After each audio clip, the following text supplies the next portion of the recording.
ॐ नमो भगवते वासुदेवाय। श्रीसत्यनारायणाष्टकम्।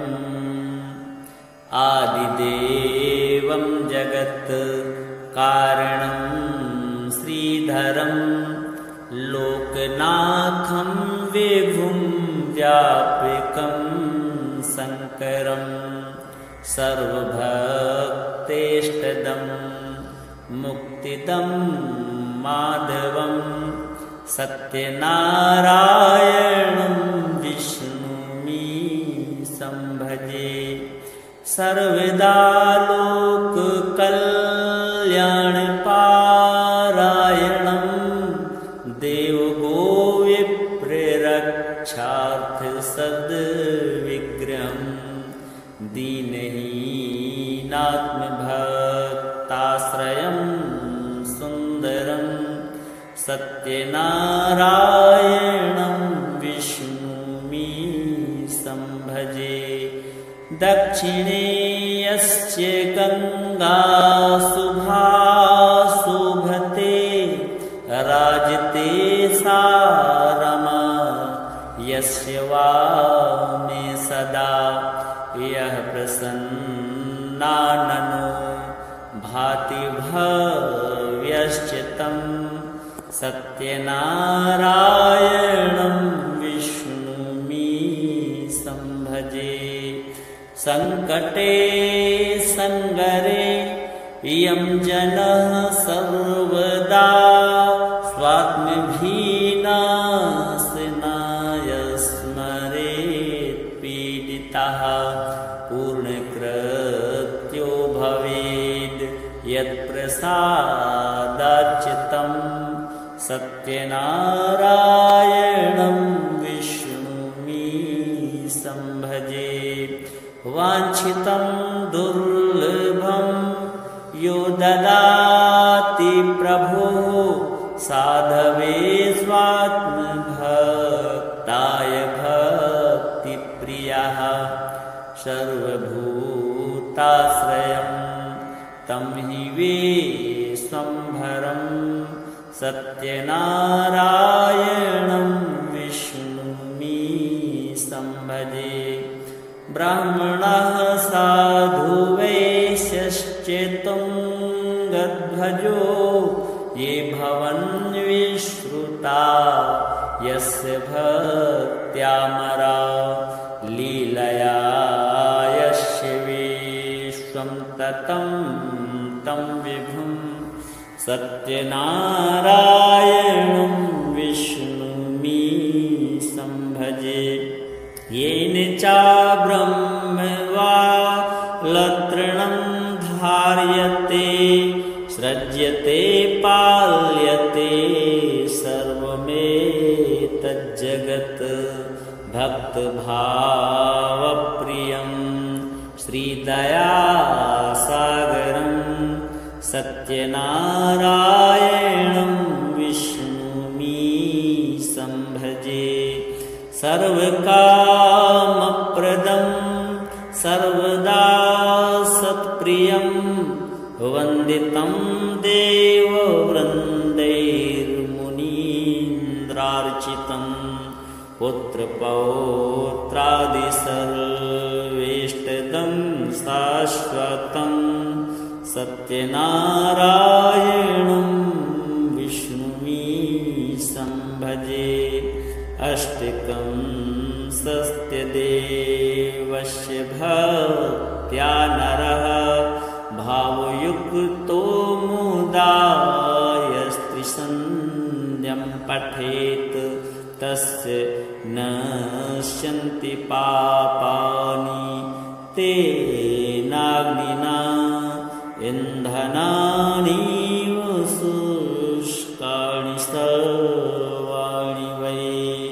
आदिदेवं जगत् कारणं श्रीधरं लोकनाथं विभुं व्यापकं शङ्करं सर्वभक्तेष्टदं मुक्तिदं माधवं सत्यनारायणं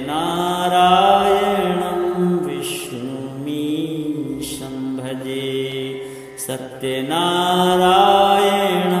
विष्णुमीशं भजे। आदिदेवं जगत् कारणं श्रीधरं लोकनाथं विभुं व्यापकं शङ्करं सर्वभक्तेष्टदं मुक्तिदं माधवं सत्यनारायणं विष्णुमीशं भजे। सर्वदा लोककल्याणपारायणं देवगोविप्ररक्षार्थ सद्विग्रहं दीनहीनात्मभक्ताश्रयं सुन्दरं सत्यनारायणं विष्णुमीशं भजे। दक्षिणे यस्य गङ्गा शुभा शोभते राजते सा रमा यस्य वामे सदा यः प्रसन्नाननो भाति भव्यश्च तं सत्यनारायणं विष्णुमीशं भजे।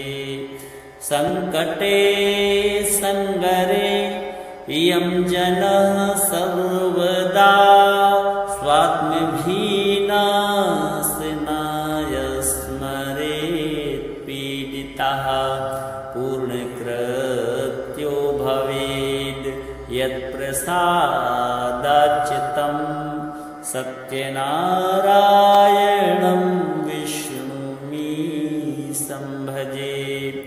वाञ्छितं दुर्लभं यो ददाति प्रभुः साधवे स्वात्मभक्ताय भक्तिप्रियः सर्वभूताश्रयं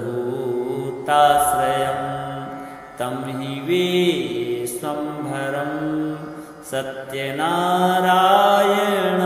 विष्णुमीशं भजे।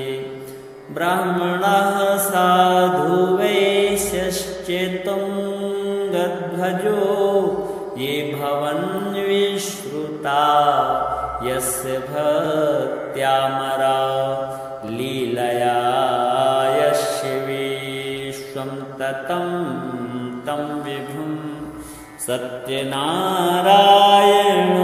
विष्णुमीशं भजे।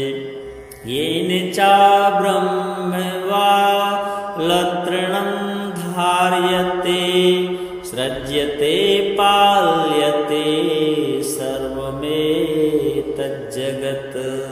भक्तभावप्रियं श्रीदयासागरं सत्यनारायणं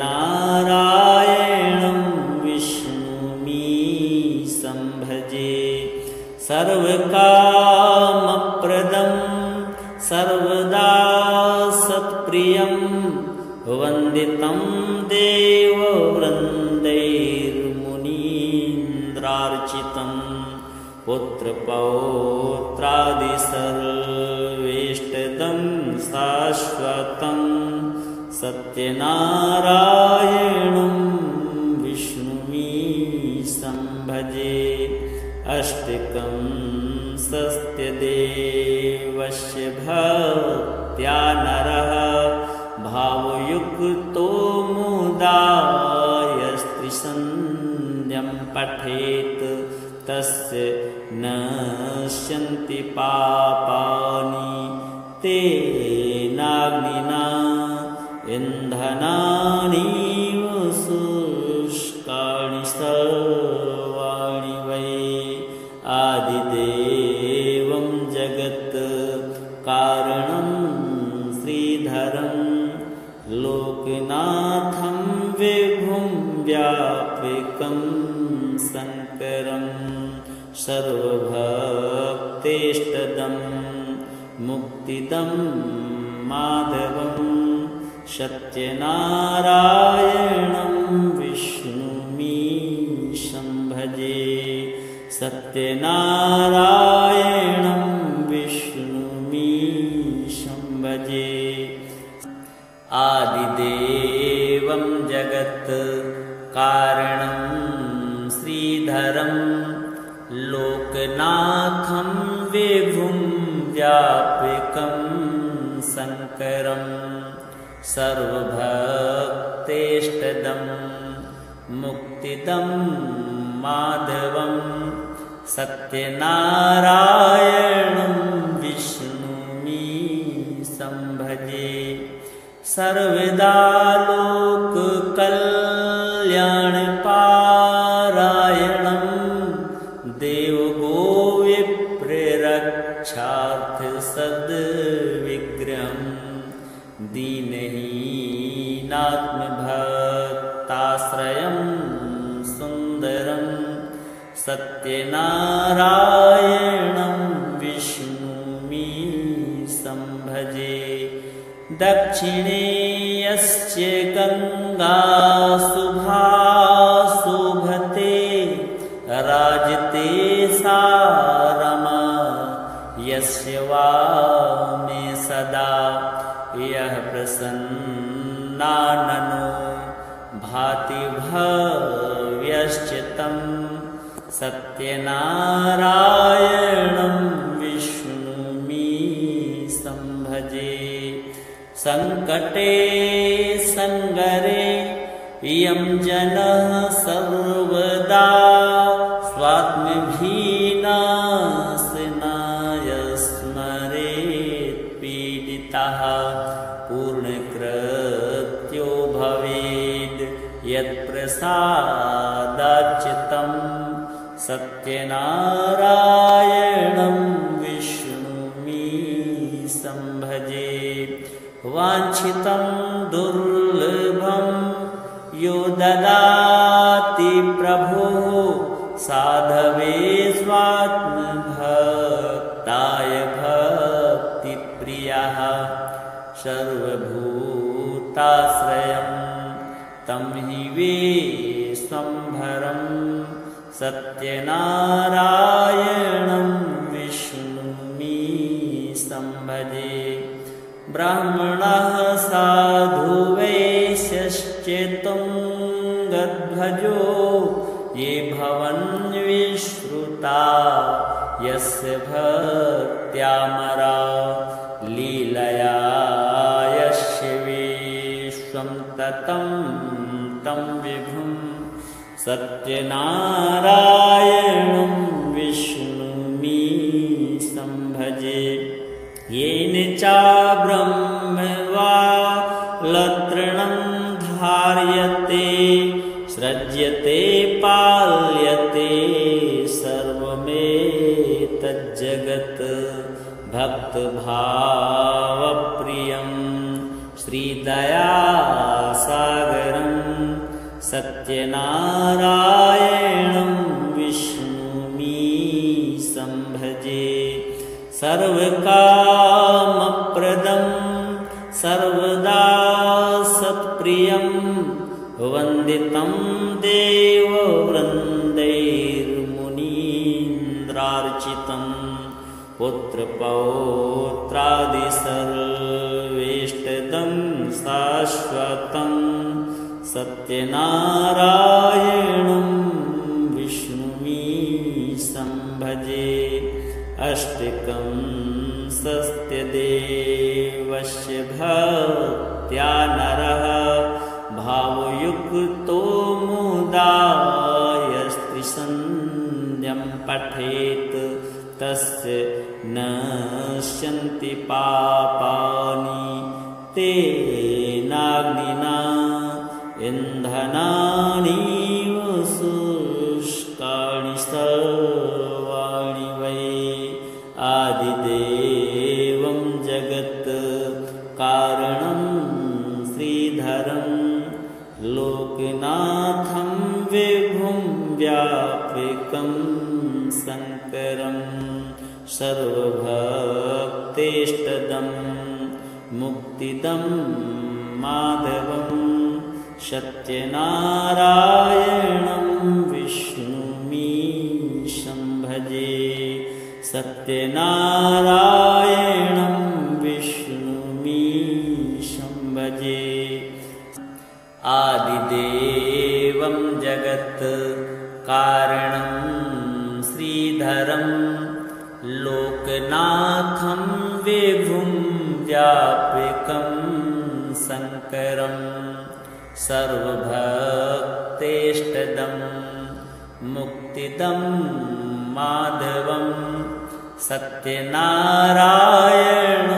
विष्णुमीशं भजे सर्वदा लोककल्याणपारायणं देवगोविप्ररक्षार्थसद्विग्रहं दीनहीनात्मभक्ताश्रयं सुन्दरं सत्यनारायणं विष्णुमीशं भजे दक्षिणे यस्य गङ्गा शुभा शोभते राजते सा रमा यस्य वामे सदा यः प्रसन्नाननो भाति भव्यश्च तं सत्यनारायणं विष्णुमीशं भजे संकटे संगरे यं जनः सर्वदा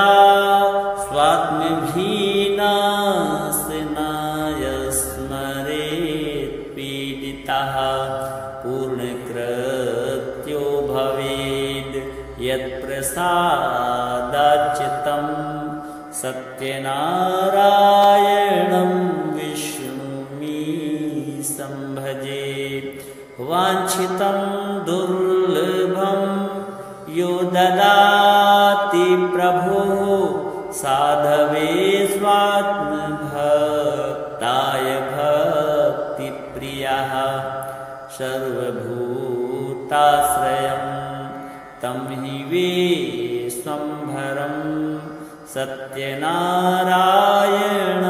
विष्णुमीशं भजे ब्राह्मणः साधु वैश्यश्चेतुङ्गध्वजो ये भवन्विश्रुता यस्य भक्त्यामरा लीलया यस्य विश्वं ततं तं विभुं सत्यनारायणं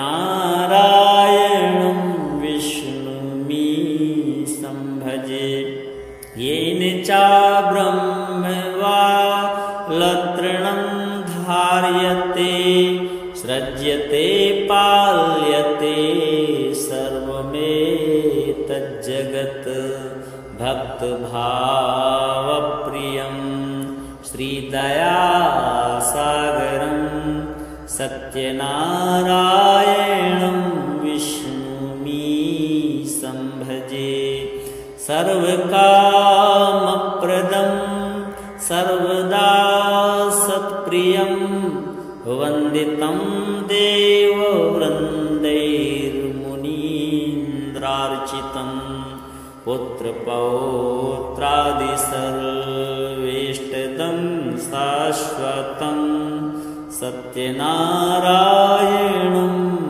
विष्णुमीशं भजे अष्टकं सत्यदेवस्य भक्त्या नरः भावयुक्तो मुदा यस्त्रिसन्ध्यं पठेत् तस्य नश्यन्ति पापानि तेनाग्निना इन्धनानि शुष्कानि सर्वाणि वै आदिदेवं जगत् कारणं श्रीधरं लोकनाथं विभुं व्यापकं शङ्करं सर्वभक्तेष्टदं मुक्तिदं माधवं सत्यनारायणं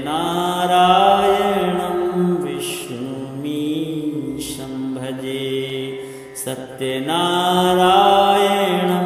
विष्णुमीशं भजे आदिदेवं जगत् कारणं श्रीधरं लोकनाथं विभुं व्यापकं शङ्करं सर्वभक्तेष्टदं मुक्तिदं माधवं सत्यनारायणं विष्णुमीशं भजे सर्वदा लोककल्याणपारायणं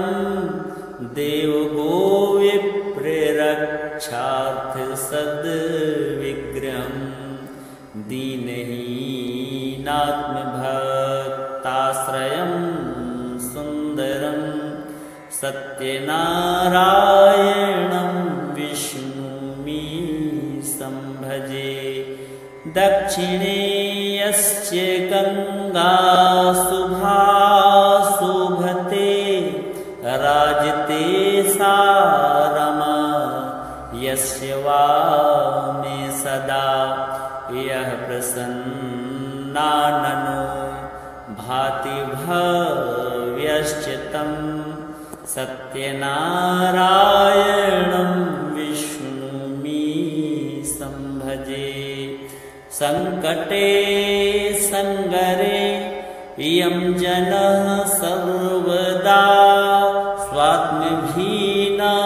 स्वात्मभीनाशनाय स्मरेत् पीडितः पूर्णकृत्यो भवेद् यत्प्रसादाच्युतं सत्यनारायणं विष्णुमीशं भजे वाञ्छितं दुर्लभं यो ददाति प्रभुः साधवे स्वात्मभक्ताय भक्तिप्रियः सर्वभूताश्रयं तं हि विश्वम्भरं सत्यनारायणं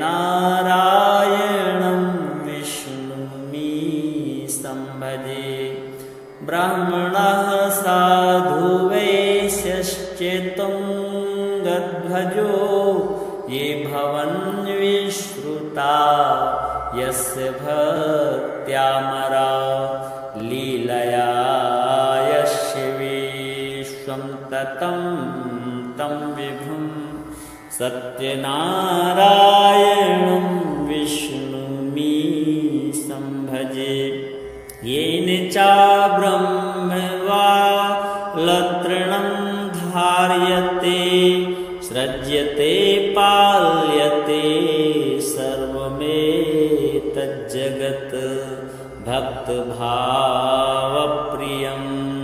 श्रीदयासागरं सत्यनारायणं विष्णुमीशं भजे सर्वकामप्रदं सर्वदा सत्प्रियं वन्दितं देववृन्दैर्मुनीन्द्रार्चितं पुत्रपौत्रादिसर्वेष्टदं शाश्वतं सत्यनारायणं विष्णुमीशं भजे अष्टकं सत्यदेवस्य भक्त्या नरः भावयुक्तो मुदा यस्त्रिसन्ध्यं पठेत् तस्य नश्यन्ति पापानि तेनाग्निना इन्धनानि शुष्कानि सर्वाणि वै आदिदेवं जगत् कारणं श्रीधरं लोकनाथं विभुं व्यापकं शङ्करं सर्वभक्त भक्तेष्टदं मुक्तिदं माधवं सत्यनारायणं विष्णुमीशं भजे। सत्यनारायण